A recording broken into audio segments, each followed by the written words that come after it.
What up, guys? The Bench Buddies are back with the NFL Week 2 Power Rankings. As always, I'll be breaking down all 32 teams and where they rank heading into Week 2. 32 Cardinals are staying put here after their loss to the Commanders. This is more on the defense being very good under new head coach Jonathan Cannon coming over from Philly, the defensive coordinator, and he looks like his defense will be pretty solid this year, but the offense will need to figure things out moving forward if this team really wants to compete. 31 are the Houston Texans. They struggled against the Baltimore Ravens, and Stroud did all right. Nothing too crazy. Didn't throw for a touchdown, get a touchdown, whatever. But I think there's hope there and optimism that towards the second half of the year, I think this Texans team will really start to figure things out. 30 are the Chicago Bears, and they got dismantled in the loss to the Packers. 3 for 13 on third down. Fields really struggled. DJ Moore not involved, pretty much covered by Jair all game. And the defense, well, they were just not there. By Jordan Love just took them apart, Aaron Jones especially. But now they have to rebound, go to Tampa this week and play the Bucks. Moving down one are the Colts after their loss to Jacksonville. This team was playing some good football through three quarters, and then the fourth quarter happened and they just disappeared. And Anthony Richardson had a pretty solid debut. Pittman looks like his top target. And this team heads to Houston to pick up their first win, hopefully this week. 28 are the Titans, and they lose a close one to the Saints. And this team didn't score a touchdown. They had 5 field goals. Nick Folk really took over this one for the Titans. Struggled on third down, had 4 turnovers, and Tannehill had 3 picks. So I think the leash is going to be short on Tannehill because they got Willis and Levis back there that could possibly see some snaps as the season progresses, especially if the Titans start out 0-3 or 0-4. 27 are the Panthers, and they moved down because of the collapse they had in the fourth quarter as well. Bryce Young had a rough first half, but really started to put together a decent second half. Miles Sanders looked good. Hayden Hurst looked like he was going to be one of the focal points of this offense moving forward. And now they have a tough divisional matchup at home versus the Saints. 26 are the Bucks, another NFC South team, beating the Vikings last week in a huge upset, moving up 4 spots because of that. And Baker played all right, nothing too crazy, just game managed well, didn't commit a turnover. Mike Evans, decent game. And the defense really was the big surprise here, forcing 3 Kirk Cousins turnovers. But let's see if they can repeat this performance this week against the Bears. 25, the Commanders move up 1 with their win against the Cardinals. They really struggled to win this game until the fourth quarter, had to score 10 unanswered to win. Howell looked decent. It looks like he will be pretty good this year if he can figure the little things out. Brian Robinson Jr. looks like he's going to be the head running back moving forward.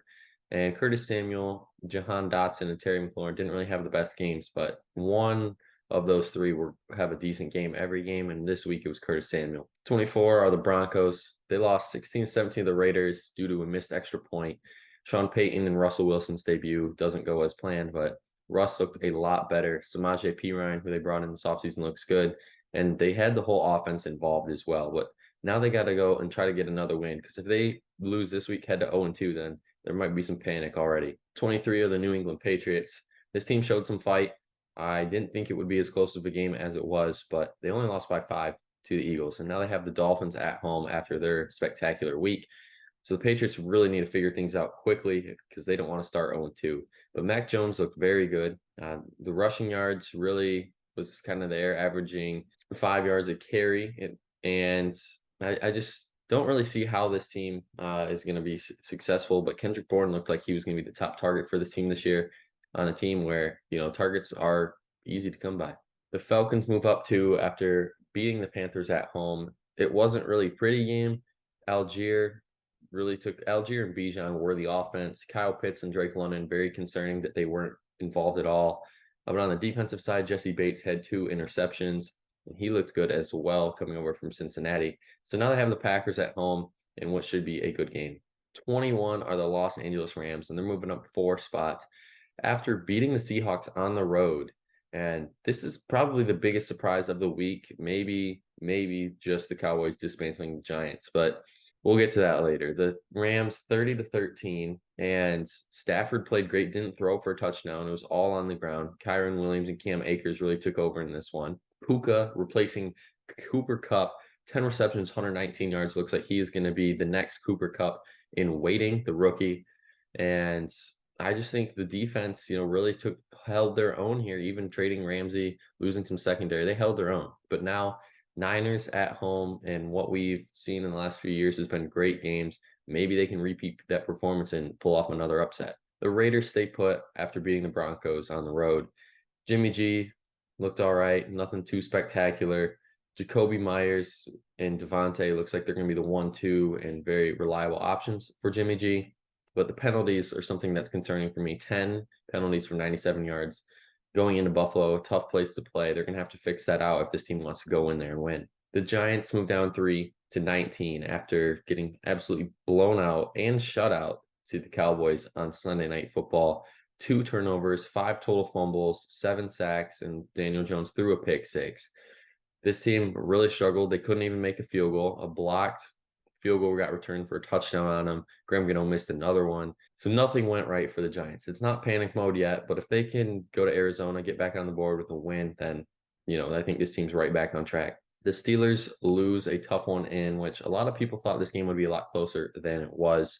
Totaled only 41 rushing yards. Kenny Pickett, I think if you can take away his interceptions, maybe limit that down to 1 moving forward, this team still has that potential to be a 9-8 possible wildcard team. But as long as TJ Watt is healthy for the whole year, then this team's going to have a chance every week. Had 3 sacks and 2 forced fumbles in the 23-point loss. And once they're, going to have to face teams, they're going to have to pass every week. Watt is going to be more and more heavily relied on to get to the quarterback. 17, the Seattle Seahawks moved down 4 after their loss to the Rams. Offense struggled, only 180 yards total in the game, 2 for 9 on third down. Kenneth Walker really took over in the ground game, 12 attempts for 64 yards. And there's not really much to write about here, but now they have to go into Detroit. And, the Lions coming off of their victory over the Chiefs look like they want to get to 2-0 and really let the league know that they are here to stay. But the Seahawks need to get on the board. And if they start 0-2 in that NFC West, it's a tough division to make up games in. The Saints come in at 16 after their win over the Titans. The only thing that concerned me here was their offense in the red zone. 1-4 in the red zone. And, a win is a win, but those are things you need to come away from and take away. That if they could go 3 for 4 in the red zone, this game wouldn't have been as close as it was. But Derek Carr looked great. And he had Olave, Shaheed, and Thomas all play a pivotal part in this one. Now they go on the road to Carolina, in which they should expect to be favorites and win that one. Then they're already 2-0 and really can have a commanding lead in the NFC South.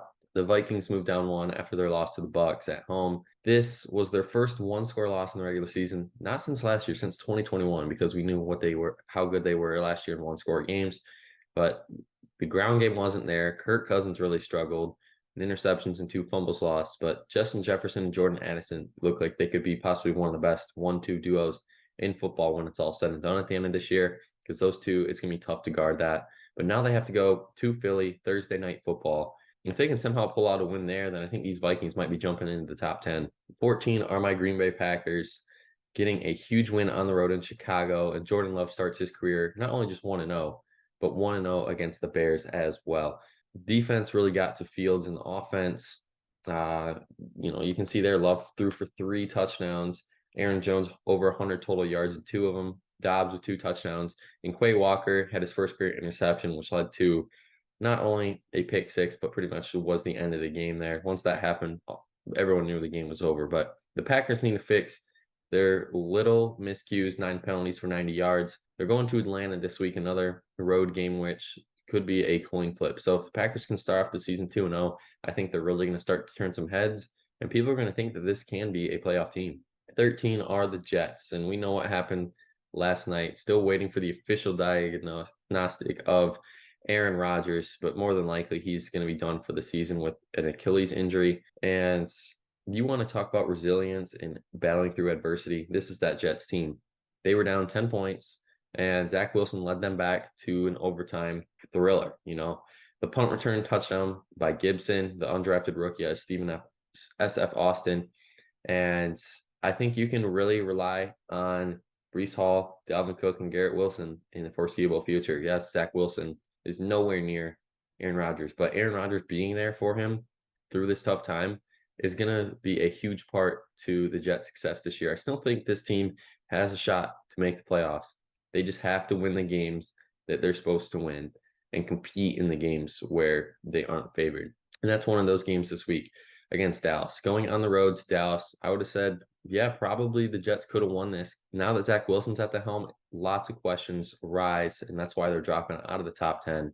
But this Jets team and their defense still can be very good. 12 are the Cleveland Browns, and they're moving up a ton here after their very good win against the Bengals, 24-3. They blew them out and shut them down, held them to only 142 yards of total offense, an offense with Joe Burrow, Joe Mixon, Jamar Chase, T. Higgins, Tyler Boyd. The list goes on. This team is loaded. And what did the Browns do? Stifle them all day. Watson, nothing to write home about, but got the win.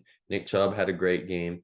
And this Browns team, if they can go into Pittsburgh and win 2-0 to start the year, and I think they would already be like, okay, this team's pretty good this year. And it might be an early reaction, but the Browns look pretty good. The Chargers fall out of the top 10 with their heartbreaking loss to the Dolphins. Probably the game of the year so far, obviously, week 1, but they couldn't stop Tua and Tyreek. And Herbert played great. Eckler, again, great, but he's banged up right now. So Joshua Kelly could be a waiver wire ad in fantasy, and he looked good as well. But I think the thing that might get overlooked in this game is the pass interference on J.C. Jackson before halftime. He completely just pushed him out of the way. He wasn't going to catch the ball. And that led to a Miami field goal. And of course, the Chargers lose by 2 points. And that doesn't happen, men. Maybe this is a different story here, and the Chargers walk away with a W. 10 are the Lions, and they take advantage of those teams falling and move up one in the standings. While they didn't only just beat a good team, they beat the defending Super Bowl champions prime time at their place. And if you can't tell me that the Lions don't look legit after 1 week, I don't know if you know ball. Jared Goff looked great. Gibbs barely involved. I think he played 30% of the snaps, but he had a decent game. David Montgomery looked good. Amon-Ra St. Brown, yet again, looking like a star receiver. And the defense, if they can contend with Mahomes, and I think this defense can be a top 10 defense when it's all said and done at the end of the year. And the Seahawks, they have a tough test going into Detroit, and I expect these Lions to go 2-0. The Bills fall to 9 out of the top 5 with their loss to the Jets last night in overtime.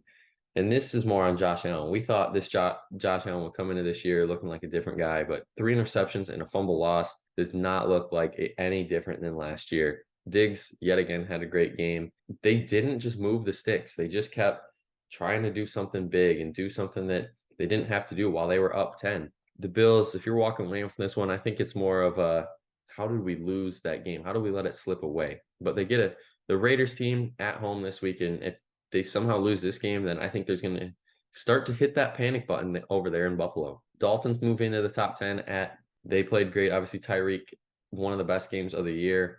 11 receptions, 215 yards, 2 touchdowns. Tua, almost 500 yards passing. Mostert looked good as well. But this defense stepped up when it matters most, getting 2 sacks on 3rd and 4th down with Vic Fangio calling out blitzes. They looked good. Now they go to New England, get a win there, 2-0, start a good season to the year. Ravens move up 2 with their win over the Texans. Their big storyline out of week 1 is 6 guys got hurt on this team. And obviously J.K. Dobbins out for the year with a torn Achilles. Yet again, the Ravens have to worry about injuries, but at least it's not in the wide receiver room like it has been in recent years. If the receivers can stay healthy, Lamar stays healthy, I think this team will be just fine. No matter who's in it running back, they'll figure out how to get the ball going on the ground. But now they travel to Cincinnati, who's desperately looking for a week 1 win or a week 2 win after week 1. And you can't start the season 0-2 if you're the Bengals in the AFC North, because we all know what happens in the AFC North. They all beat up on each other, and it all seems pretty close when it's all said and done at the end of the year. So it's a must-win game, I want to say, for the Bengals, where the Ravens is kind of a must-win just because of what they can do to the Bengals' chances of winning the division. And those Bengals here are at number 6, falling out of the top 3. This was more on the Bengals, I think, than it was the Browns defense. 2-15 on 3rd down does not seem like the Bengals. Burrow, Mixon, Chase didn't even know they were out there. And they're just looking to throw away week 1 and look to compete at home against the Ravens. 5 are the Jaguars, and they put not the league on notice, but turned some heads. Lawrence looks great. Etienne, great. Ridley, great in his first game back in a year, little over a year. Josh Allen had 3 sacks and 8 tackles. And they pulled away in the 4th. This was a close game heading into the 4th, but scored 14 unanswered to really put the Colts away. And now they get the Chiefs at home. And if you were to tell me that the Jaguars could possibly 2-0 and the Chiefs would be 0-2 after week 2, I would have called you crazy. But here we are, and they have the chance to possibly do so. And those Chiefs are coming in at number 4 after they fall to the Lions. They're moving from number 1 to 4. Disappointing start to the season, obviously, but they didn't have Chris Jones and Travis Kelce. And I'm not making excuses for them. They still could have won this game, but Tony had those 3 drops, and the Lions looked legit. They stopped them when they had to. Mahomes, though, needs Kelce back, hopefully, for this matchup against Jacksonville. Obviously, Chris Jones will be back after they signed him to this year. And the one thing I did like, though, is the Chiefs got literally everyone involved. 11 different players caught a pass with Travis Kelce out. But now that he'll be back, I expect that number to drop significantly. And the Chiefs, it's not time to hit the panic button yet, but I feel like this is not a must win, but you got to get this one here. At 3 are the Dallas Cowboys after blowing out and shutting out the Giants on the road at MetLife. Largest win in the series history, 40-0. Defense took over in this one, 7 sacks, 2 interceptions, including a pick 6, a blocked field goal return for a touchdown, and 5 forced fumbles. And the result, the offense didn't have to do too much. Tony Pollard was the big winner of the night on offense, 82 total yards and 2 touchdowns. But now they get the Jets at home with Zach Wilson coming to town. And I think this is a much winnable game than it was if Aaron Rodgers were playing. Staying at 2 are the Philadelphia Eagles. Really struggled here against the Patriots in the second half. And it's a 5-point win. I get it. It's week 1. You can kind of throw it out the window. But Jalen Hurts looked good. Brown and Smith looked like a good duo yet again. And the running backs room is the big question mark going forward.